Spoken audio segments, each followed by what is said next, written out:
Ante la exposición en contacto directo del padre César Pichenstein, vocero de la Arquidiócesis de Guayaquil, respecto a las disposiciones constitucionales sobre el matrimonio y la familia, el Grupo Igualdad de Derechos Ya del movimiento LGBTI ha solicitado un espacio para su asesor legal, el constitucionalista y catedrático universitario, doctor Ramiro García.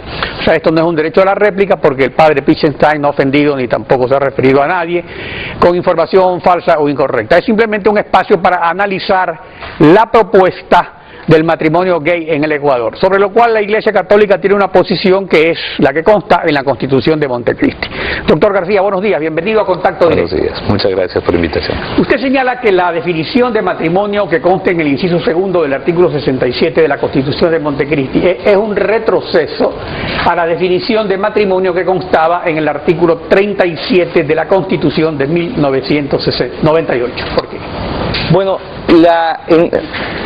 en la Constitución del 98 y en las anteriores se definía el matrimonio básicamente desde la libertad de los contrayentes, no desde el género de los contrayentes. Eso es lo primero que hay que dejar en claro. El artículo 67 establece ya género de los contrayentes, una de las tantas paradojas de la Constitución de Montecristi, aparentemente muy progre, muy de avanzada en algunos temas.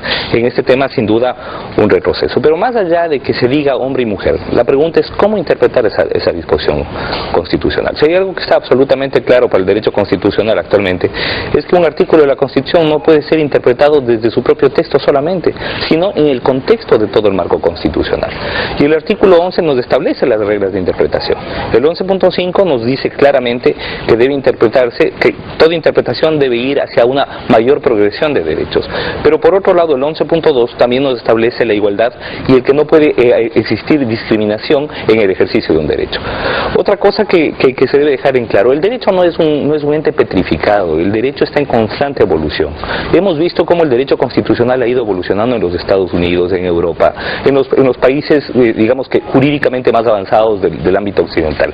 Y en todos estos se ha discutido y se ha logrado el que se reconozca la calidad de matrimonio de estas uniones entre personas del mismo sexo. Teniendo en cuenta una cosa, que el matrimonio, que en un principio se entendía solo como institución, ahora debe entenderse también como un derecho.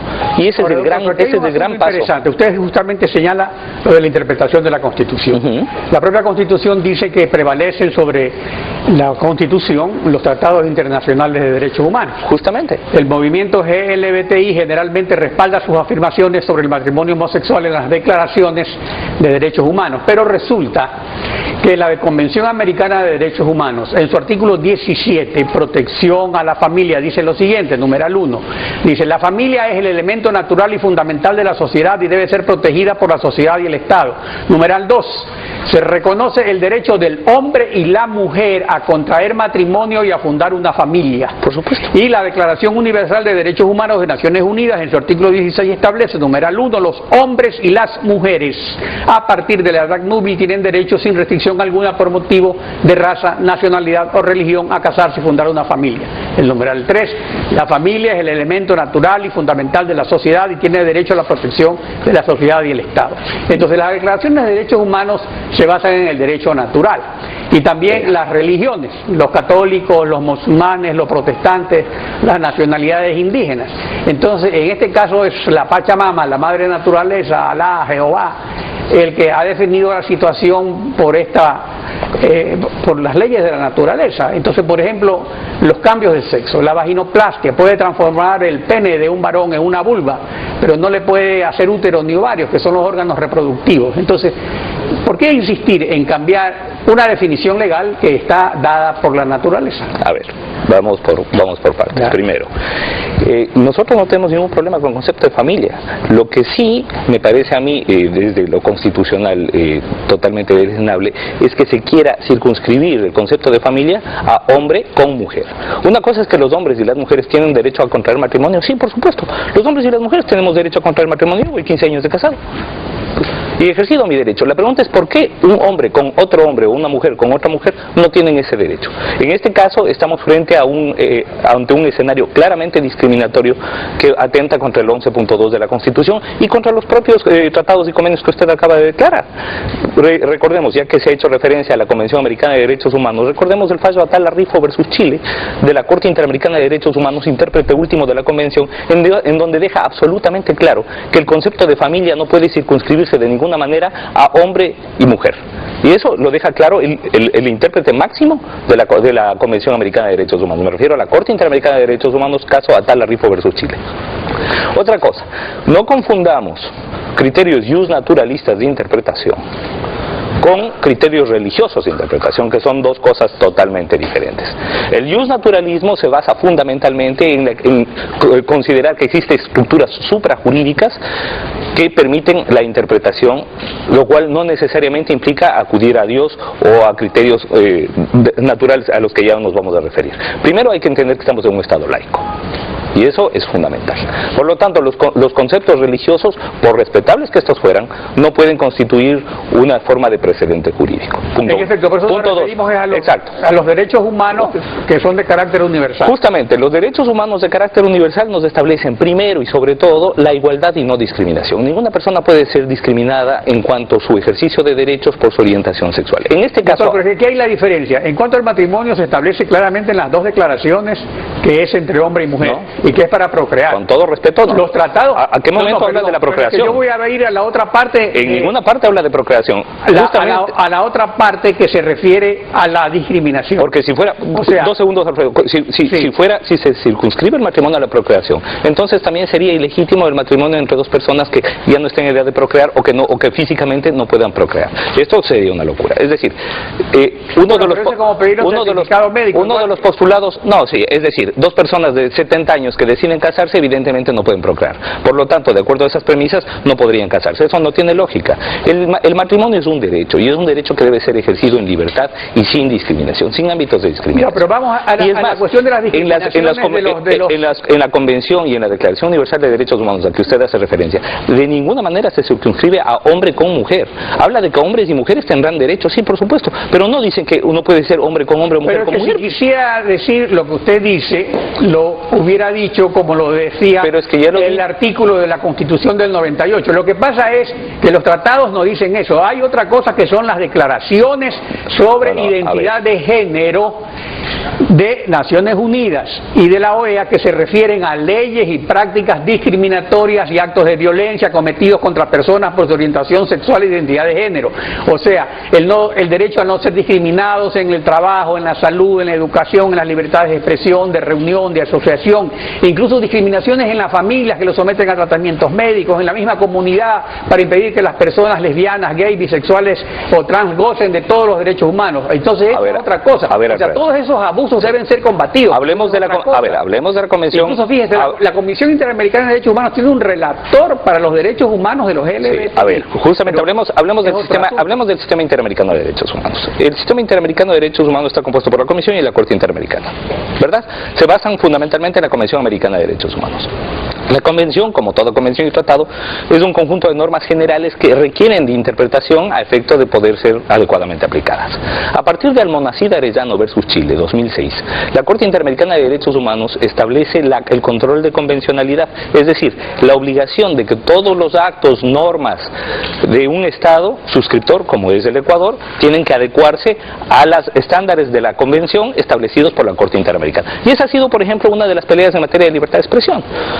En materia de libertad de expresión, la Corte Interamericana de Derechos Humanos ha sido clara cuáles son los estándares de aplicación de la Convención Americana de Derechos Humanos, y esos estándares vemos que, por ejemplo, acá en el Ecuador no se cumplen y cada vez se cumplen menos. Pero en materia de derechos de la diversidad, en Atala Rifo versus Chile, ya la Corte Interamericana dejó absolutamente en claro que no se puede circunscribir de ninguna manera el concepto de familia a hombre y mujer, y que no se puede circunscribir tampoco el concepto de matrimonio a eso.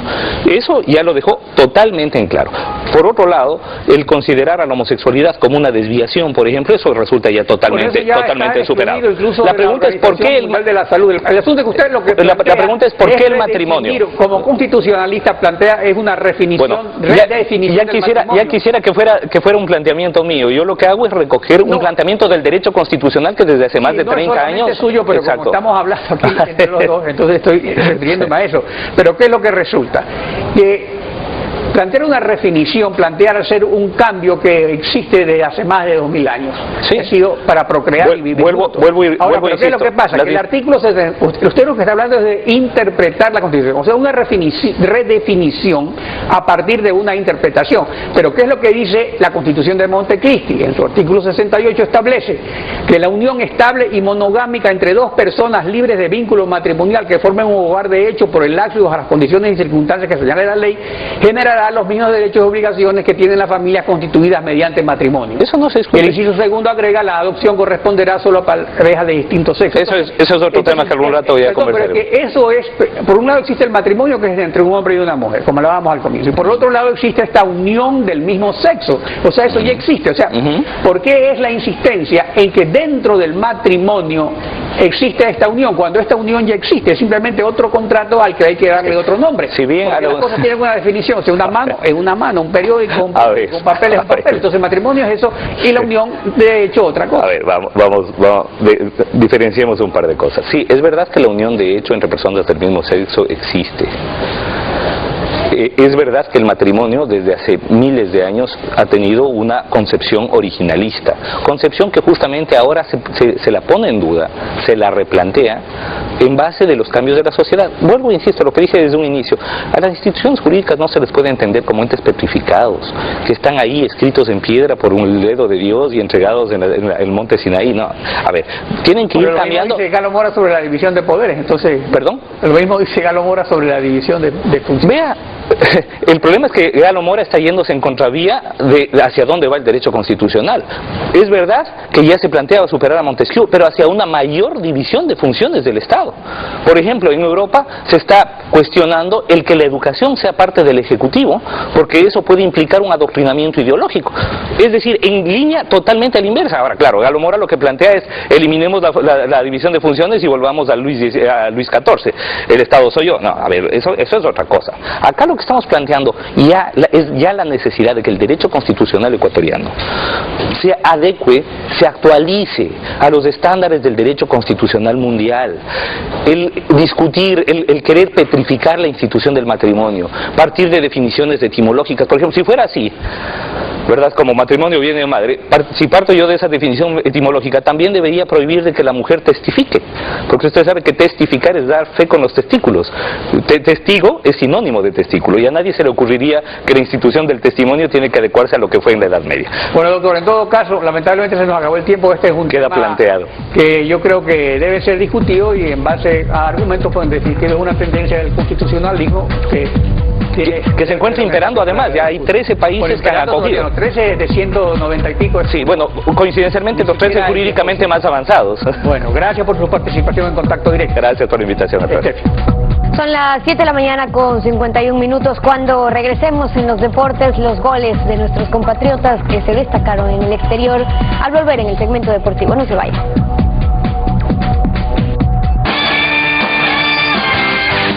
7:55, tiempo de los deportes. ¿Qué tal, María Giselle? Emelec viajó a Río de Janeiro y en México Cristian Benítez quedó como máximo goleador. Así es, muy buenos días, Steffi. Como tú le decías, Emelec emprendió viaje hacia Río de Janeiro, donde se definirá con Fluminense por los octavos de final de la Copa Libertadores. Los azules fueron despedidos por un grupo de hinchas en el aeropuerto José Joaquín de Olmedo de Guayaquil. Emelec, líder del campeonato nacional, enfrentará al Fluminense a las 20 horas de Ecuador del miércoles con arbitraje del peruano Víctor Carrillo. Los millonarios quieren aprovechar la victoria 2-1 lograda en el partido de ida. Y Cristian Benítez se consolidó en México como el máximo goleador de la liga. Así también destacaron varios compatriotas en el exterior con sus goles, que los revisamos a continuación. Fin de semana productivo para nuestros compatriotas en el exterior. Vamos a comenzar revisando el gol de Fidel Martínez. Golazo. El atacante del Tijuana, aportando para su club. Otro que marcó es Félix Borja. Con el Pachuca, aprovecha magníficamente el error del rival y a placer ingresa para tocarla. En el mismo país, Joao Rojas con el Monarcas Morelia. De rebote, el propio Joao para con derecha anotar.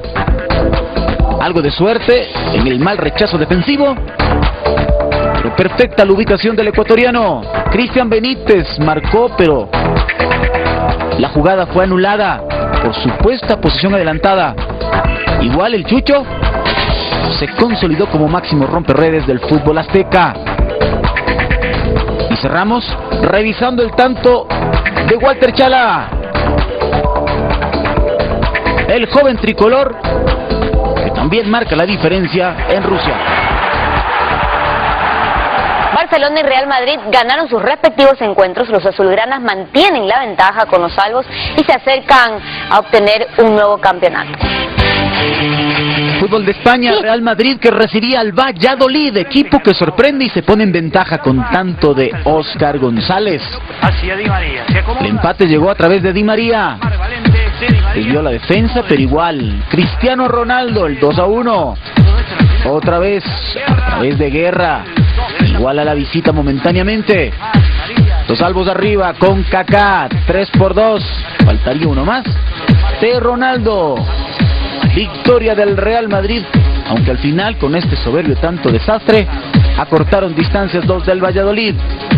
Otro que jugó en casa y ganó es el Barcelona. Enfrentó al Betis, a través de Dorlan Pavón consiguió el 1-0. Empata el equipo azulgrana con Alexis Sánchez. Pérez desde larga distancia, el 2-1. Después Villa, 2-2, la genialidad de Messi con el tiro libre, 3-2, y otra vez Messi participa de la jugada y es quien la define para la victoria contundente 4-2. Y para despedirnos les cuento que la Juve quedó campeón en Italia. Nos vemos el día de mañana con más información. Steffi, Alfredo. Gracias, Mayisel. Información deportiva. Así cerramos esta emisión de Contacto Directo a ustedes. Gracias por acompañarnos. Nos volvemos a encontrar mañana, Alfredo. Así es, Steffi. Mañana continuamos rayando la desinformación en Contacto Directo.